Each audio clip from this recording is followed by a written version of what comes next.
Welcome back mga kaaldab. Ito na naman po ang inyong lingkod, si Mr. Destiny. At magbibigay po tayo ng pinakamainit na update po ngayon sa social media. Ito yung pinaka-latest na naman po na pinag-uusapan mga kaaldab. Siyempre walang iba kundi si Alden Richards at si Maine Polkerson na sinasabi nga po raw hindi magkasama ngayong weekend. Wala naman pong problema.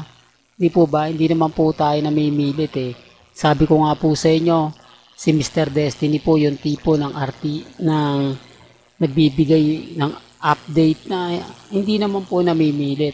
Di po ba kung ano po yung paniniwala nila, kung ano po yung sa palagay nilang tama, sa pananaw po nila, nire-respeto naman po natin yan eh. At ginagalang, di po ba? Hindi naman po tayo namimilit na kumbaga paniwalaan tayo. Hindi naman po tayo yung tipo na kumbaga talagang pinupush. Di po ba? Gaya nga po na sinasabi ko, may kanya-kanya po tayong pananaw, may kanya-kanya po tayong opinyon. Ano man po yung mga sabihin nila, ano man po yung i-update nila, nire-respeto natin yan at ginagalang. Di po ba? Kasi may kanya-kanya tayong pananaw eh, may kanya-kanya tayong opinyon na at paniniwala. Yung paniniwala po nila yan, hindi ko naman po ipipilit yung paniniwala po ng Aldab. Kasi nga po, maraming mga kwento yung lumalabas na pati nga po rin sila nalilito. Pati nga po rin sila nagtatanong na kumbaga tanong na mapapaisip naman po talaga kayo.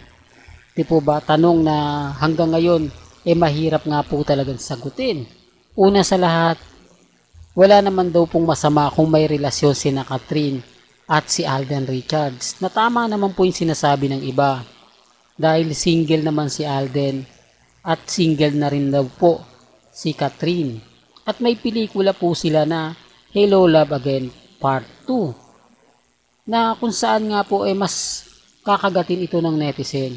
Mas magugustuhan ng mga netizen o ng mga fans nila kung sakaling may relasyon po yung dalawa. Hindi po ba? Kaya lang hindi. Hindi po ba? Ang labo baka sabihin nyo kontrapelo yung management nila, hindi naman po pwede silang magkaroon ng relasyon dahil magkaiba yung network nila. Si Alden sa GMA Network, si Catherine sa ABS-CBN. Hindi po ba napakagandang mapag-usapan yan? Hindi po ba napakagandang topic niyan? Dahil ang showtime naman po, di po ba, nasa GMA Kapuso at doon nga po ipinalalabas. Kaya nga po sabi sa inyo, mas papabor at mas magugustuhan po ng mga tao na panoorin dahil may mga eksena sila na hindi na sila nagkakahiyaan. May mga eksena na sila na kaabang-abang. Pero hindi po ba? Wala tapos sasabihin nila, hindi daw kumbaga ginagamit ng pelikula. Common sense na lang po ngayon. Ngayon nga lang po, mayroon na pong ang ticket binibenta na po Kung papansin niyo November 13 pa po yung showing. Pero may ticket na. Pwede ka na makabili ng ticket para sa black screening. Doon pa lang, di po ba parang may mali na? Parang gagamitin ata lahat ng sinihan sa SM Mall para sa pelikula o sa black screening ng Hello Love Again. Samantalang napakatagal pa po nito. Kaya ang sabi ko sa inyo mga kaaldab ako, kumbaga mahirap po talagang ipilit lalong-lalo na nga po kapag pinag-uusapan natin sina Alden Richards at si Catherine. Sabi ko nga po sa inyo, kawawa nga po yung pelikula nila Heaven nila Alden, na hanggang ngayon wala pang alam kung kailan nga po siya ipalalabas.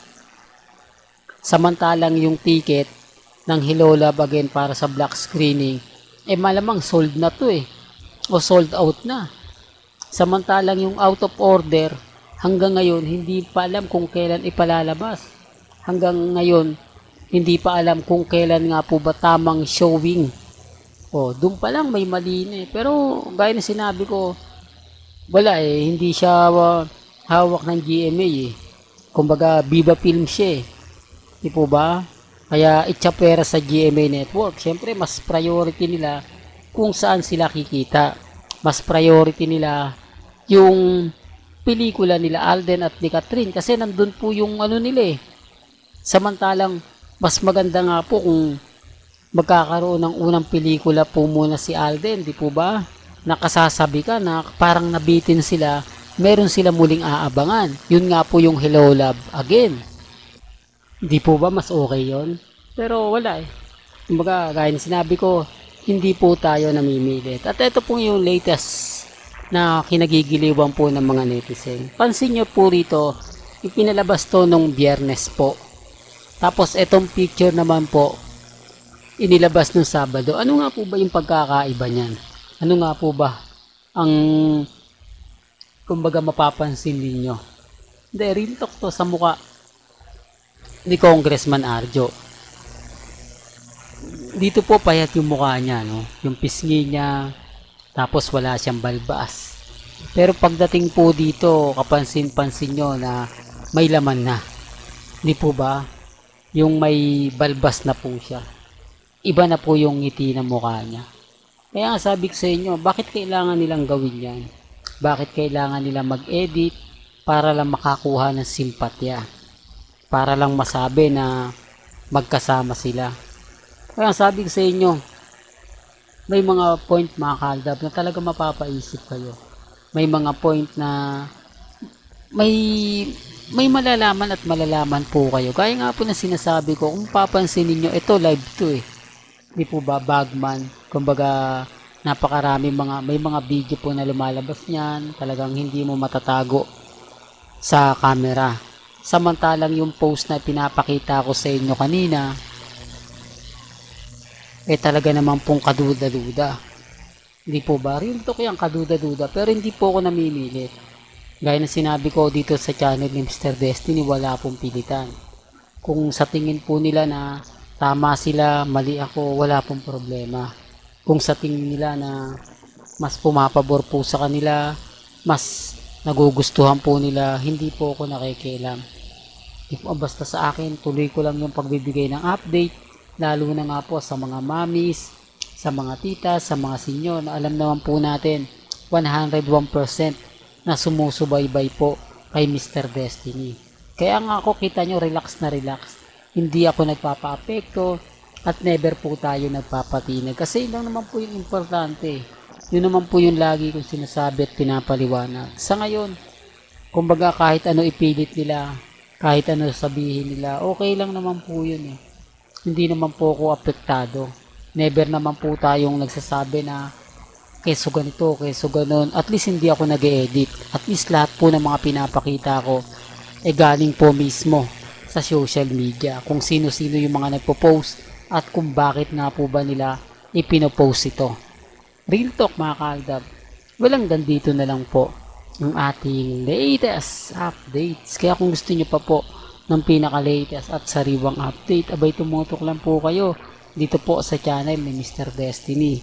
Kaya kung bago ka lang sa channel na to at isa kang true-blooded Aldab Nation na nagmamahal kina Mengay at Isoy, tama po ang channel na pinuntahan mo.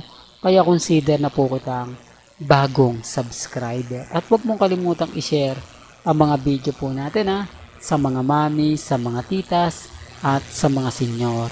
Hanggang sa muli, salamat po sa panonood at pakikinig.